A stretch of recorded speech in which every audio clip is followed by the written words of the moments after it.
Algunos territorios de nuestro planeta llevan una doble vida. Una parte del año son húmedos y otras secos. Esto ocurre en muchas zonas de distintos continentes. Norteamérica, amplias zonas de África, de Asia, Australia o Sudamérica. En la península ibérica, la temporalidad se remarca entre las estaciones lluviosas del invierno y la primavera, que son seguidas de veranos muy secos, sobre todo en la zona central y el sur.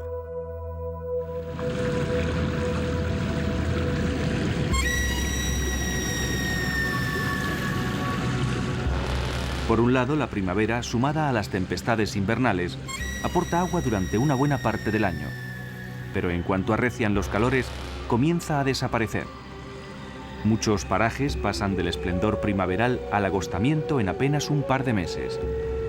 Los habitantes de estos parajes deben aclimatarse a estos cambios o alejarse si no pueden aguantarlos.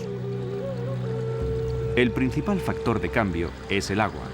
Se pasa de la máxima abundancia a la más rigurosa sequía.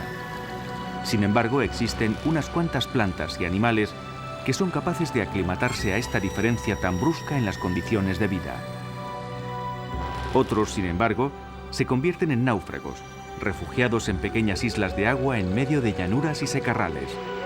La doble vida de muchos de estos animales y plantas transcurre en las inciertas orillas de las charcas estacionales. Estas pequeñas lagunas de tamaños muy variables se crean al almacenarse el agua de las borrascas cuando el suelo ya no puede absorber más líquido. Otras aparecen en los límites de la capa freática, en las excavaciones o en las minas. Sea cual sea su origen, su evolución a lo largo del año suele ser idéntica y son visitadas por los mismos animales.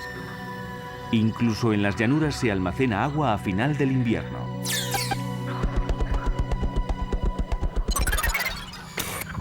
En estos charcazos de incierta duración, se reúnen unos cuantos animales que deben aprovechar la ocasión con toda rapidez. Los más interesados en estas aguas de corta vida son los sapos. Estos anfibios resisten bastante bien la sequedad de los páramos y llanuras. Sin embargo, necesitan una vez al año la abundancia de agua que forma las charcas. Esto sucede al final del invierno. En torno a las nuevas lagunas se reúnen multitud de sapos de la comarca. Es el momento de la reproducción y deben colocar sus huevos en un medio con abundante líquido. Al anochecer salen de sus escondrijos y, a pesar de la frialdad de las noches, machos y hembras demuestran una ardorosa pasión.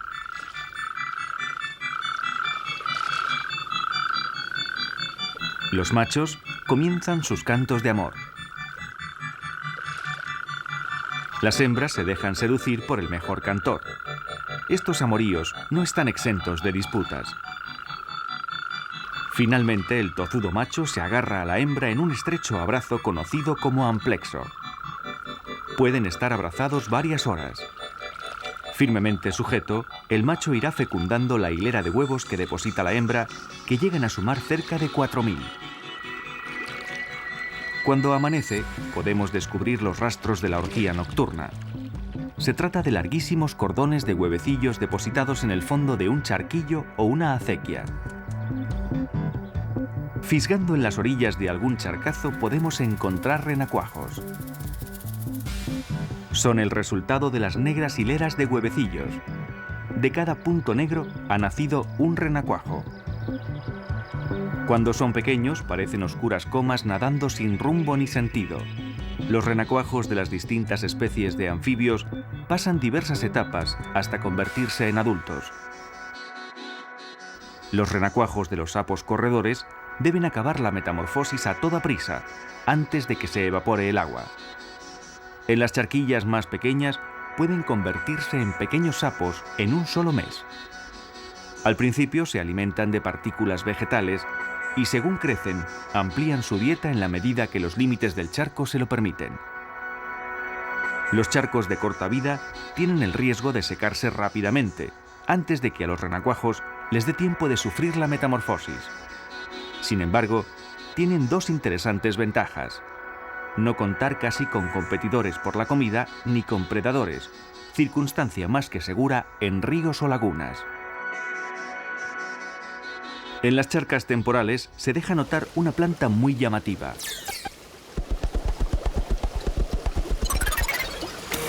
Los ranúnculos son bastante frecuentes en las lagunas temporales.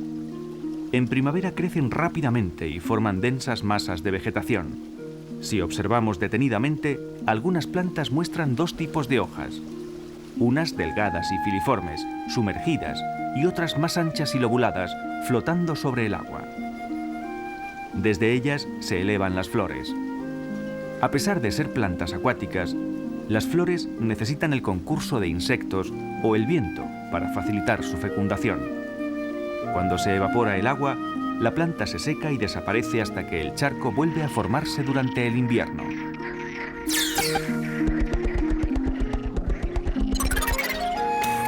Otras plantas usuales en las lagunas temporales son las lentejas de agua.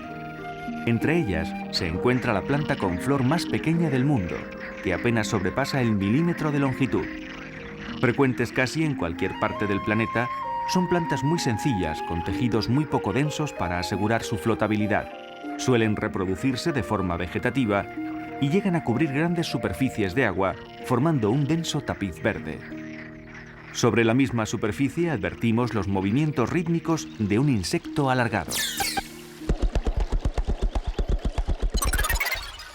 Los zapateros son bastante frecuentes en las aguas tranquilas. Como buenos insectos, disponen de alas que les permiten buscar a grandes distancias sus lugares preferidos. En este caso, los zapateros siempre se desplazan buscando aguas remansadas. Su escaso peso y la delgadez de sus extremidades, provistas de pelos hidrófugos, no son suficientes para vencer la tensión superficial del agua.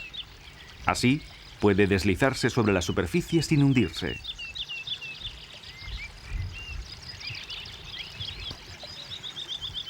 Ágiles y rápidos, cazan pequeños insectos que pululan sobre la lámina de agua. Atrapada una mosca, la sujeta con las patas delanteras, mientras succiona sus jugos con su delgada y puntiaguda probóscide. Si nos sumergimos tan solo un palmo en la charquilla, vamos a descubrir un mundo apasionante y diverso.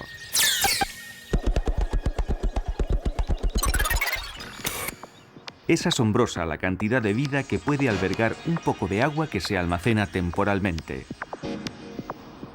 Los invertebrados que nadan por las escasas aguas nos producen la misma sensación que las multitudes de una gran ciudad.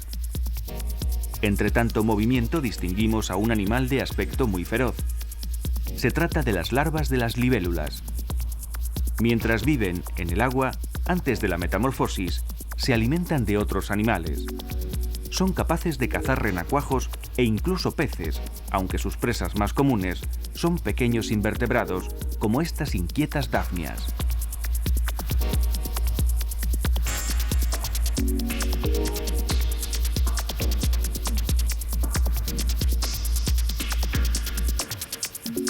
El método de captura es sorprendente y muy eficaz. Sus mandíbulas se desplazan a distancia para agarrar a sus víctimas.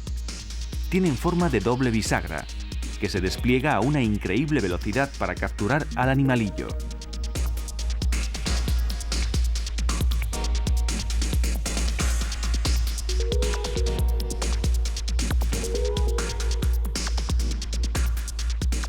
Como son muy fuertes, también les sirven para desgarrarlas.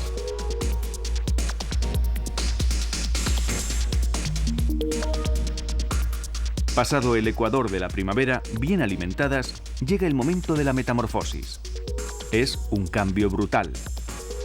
Adaptados a respirar, moverse o comer en un medio líquido, tienen que modificar su cuerpo para una vida nueva, en un ambiente seco, grávido y aéreo.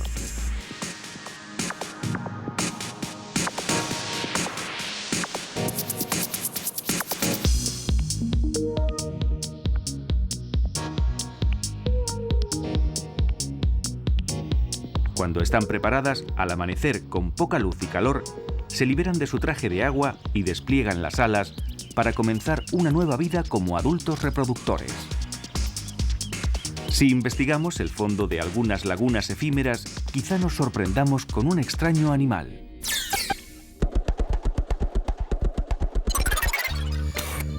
A primera vista, nos recuerda a unos seres desaparecidos hace muchos millones de años. Es un crustáceo muy parecido a los extintos trilobites. Un gran caparazón les protege la cabeza y gran parte del cuerpo. La parte inferior está provista de numerosas patas que baten sincrónicamente para moverse y, al mismo tiempo, conducir hasta la boca las partículas y los pequeños animales de los que se alimenta. Solo lo observaremos en algunas lagunas, porque no es muy abundante. En Inglaterra, solo se localiza en una charca temporal que está estrictamente protegida. Este extraño animal tiene la capacidad de aparecer y desaparecer como las propias charcas. Cuando el agua se desvanece, los triops mueren pero dejan sus huevos muy resistentes a la sequía. Estos diminutos huevos soportan perfectamente la estación seca, incluso durante varios años. En cuanto las condiciones ambientales son favorables, eclosionan y los triops recolonizan las nuevas lagunas y sobreviven mientras las condiciones les son favorables. Pero en los charcos más duraderos encontraremos otros invertebrados mucho más abundantes. También se trata de un crustáceo de agua dulce. Las pulgas de agua, o dafnias, son muy corrientes en las aguas continentales. Por supuesto, aparecen también en las charcas estacionales. Estos pequeñísimos animales tienen una gran importancia ecológica precisamente por su abundancia. Sobre ellos predan innumerables peces, anfibios e insectos. Se alimentan de pequeñas algas que absorben, creando corrientes de agua con unas diminutas patas. Además, cuentan con un par de antenas que sacuden de forma violenta para moverse con cortos saltos. Cercano a la superficie vamos a conocer a un insecto acuático muy frecuente.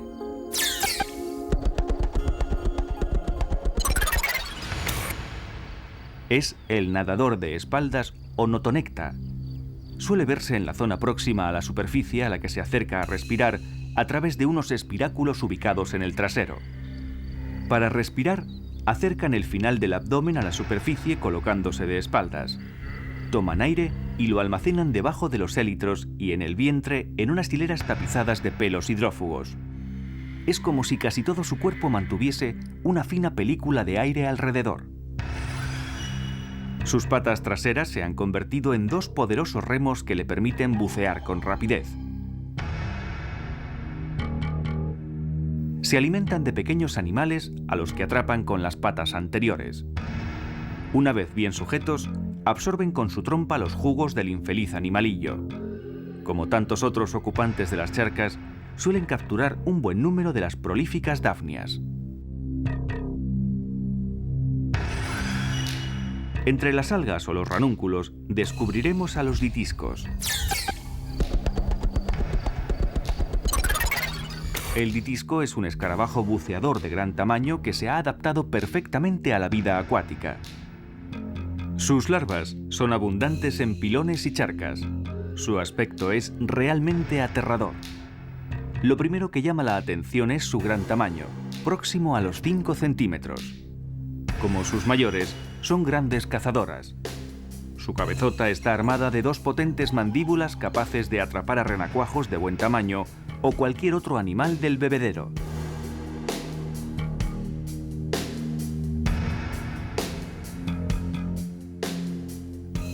La rapidez de sus ataques sorprende a los indefensos renacuajos.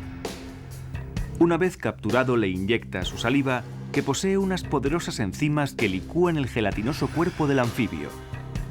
Una vez disuelto, absorbe el líquido. Sin embargo, la lucha es enconada y el renacuajo arrastra al insecto que se aferra con las mandíbulas hasta que queda extenuado. Cuando la larva alcanza su madurez, sale del agua y pupa en tierra en las cercanías del pilón. Entretanto llega el calor. El agua se vuelve tan escasa y caliente que se hace desagradable para vivir. Llega un momento en el que, por grande que sea la laguna, la potencia del sol y la ausencia de lluvias consiguen que el agua desaparezca casi por completo. Las pequeñas charcas que salpicaban todo nuestro territorio hace mucho que desaparecieron, pero en verano se evaporan hasta las más grandes. En lo más duro del verano quedan algunos lagunajos. Las charcas más duraderas se convierten en lugares de reunión para muchos animales. En torno a ellas se agolpa la fauna más variada para mitigar la sed e incluso, como este herrerillo, darse un refrescante chapuzón y arreglar el plumaje. En los páramos más secos vamos a encontrar a unas aves propias de lugares semidesérticos. Las ortegas se agolpan a las orillas de la charca. En el momento más caluroso del día se acercan a sus bebederos habituales. Su llegada viene acompañada de un peculiar canto del que proviene su nombre popular, churra. Estas aves viven en terrenos muy secos siempre que cuenten con algún manantial o abrevadero donde saciar su sed.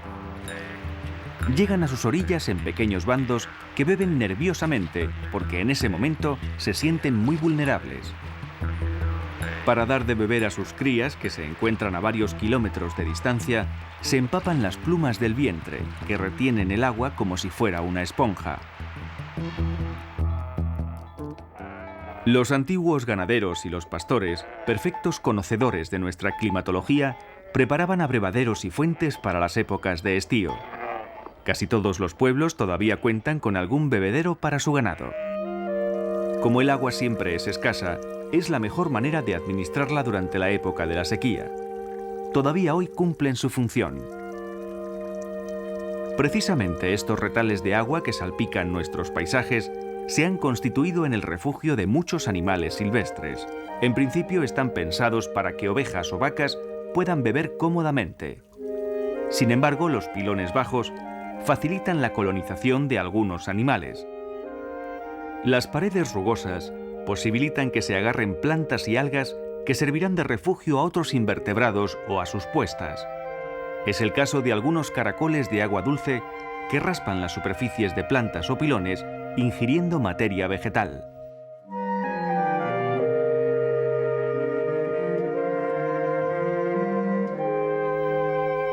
Los pilones y abrevaderos se convierten durante el verano en un pequeño ecosistema, imprescindible para la supervivencia de multitud de seres. En los bordes del pilón se van alternando distintas aves. Allí encuentran el agua necesaria para beber. Las palomas, los gorriones y los estorninos frecuentan cotidianamente los abrevaderos. Casi todos a estas alturas ya han terminado de criar y revolotean en numerosos bandos para el baño cotidiano. Solo los animales más acostumbrados a la presencia humana soportan con normalidad la cercanía de estos lugares a los pueblos. Incluso las ágiles y certeras golondrinas aprovechan la estrechez del pilón. Pero estos bebederos son la residencia de otros cuantos animales.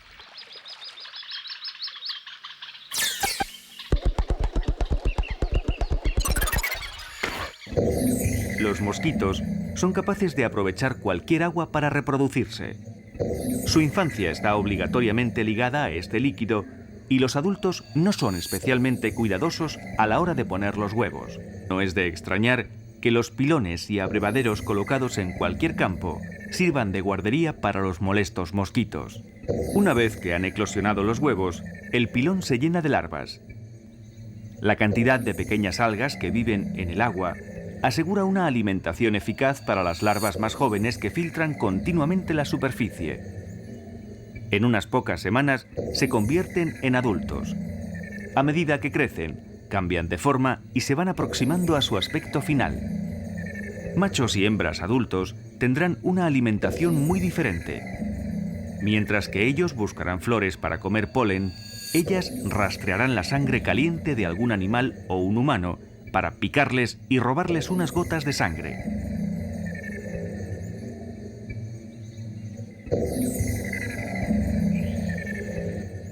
Las cuatro paredes de los pilones encierran animales muy populares.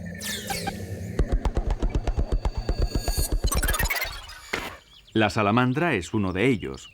Su colorido negro y amarillo la convierte en un animal inconfundible. Y de paso nos avisa que debemos tener cuidado con ella.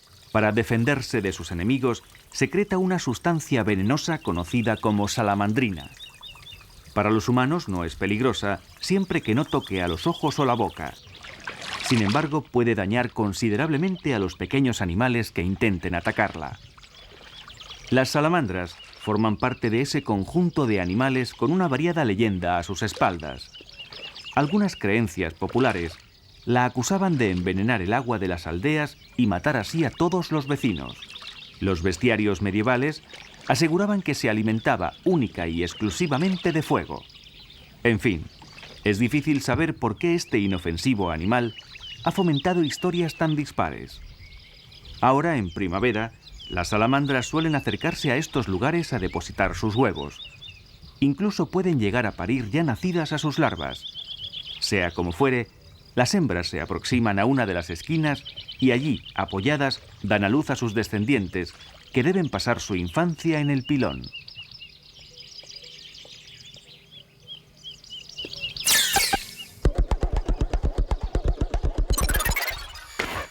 Bastante más desconocido, el gallipato se sumerge con frecuencia en estas aguas tranquilas. Es un animal muy ligado a las aguas remansadas y suele acercarse a los aljibes, las piscinas o los pilones. Nos encontramos ante un endemismo que solo habita la península ibérica y el norte de Marruecos. Es relativamente abundante en regiones de clima mediterráneo. A pesar de su dependencia del agua, rehúye las zonas norteñas o los fríos ecosistemas montañosos. Su cabezota grande y comprimida ostenta una boca amplia que le permite cazar todo tipo de invertebrados, insectos, lombrices, crustáceos, incluso se despacha muy a gusto con restos de carroña o algún vegetal.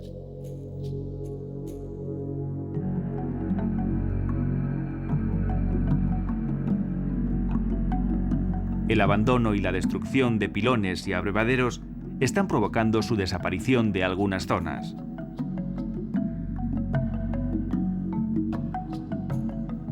Según nos desplacemos por la península, encontraremos en los pilones huéspedes muy distintos.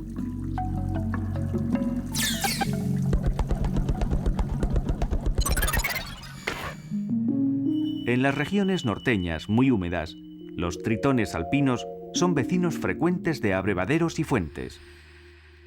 En ellos completan su ciclo vital. Son los urodelos de más bello colorido, sobre todo en la época nupcial, cuando el macho muestra sus mejores galas y extiende las crestas de cola y espalda. Su vida la reparten entre la tierra y el agua. La hembra suele presentar colores pardos bastante más discretos. Durante la primavera y parte del otoño es cuando se encaminan a los pilones o los riachuelos. El resto del año suelen vagar por las tierras húmedas. Mientras están en el agua, transcurre la época de celo. Los huevos quedarán en el abrevadero y las larvas se convertirán allí en tritones adultos.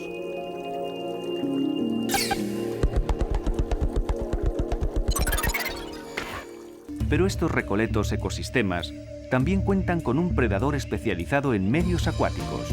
Las culebras de agua son unos ofidios muy versátiles, capaces de llevar una auténtica vida anfibia. Sin duda se trata del reptil que más querencia y necesidad tiene de vivir en ambientes húmedos. La podemos encontrar desde las orillas de ríos o lagunas hasta acequias y pilones. Su adaptación es tal que nada con inusitada agilidad y es capaz de sumergirse en el líquido cerca de un cuarto de hora.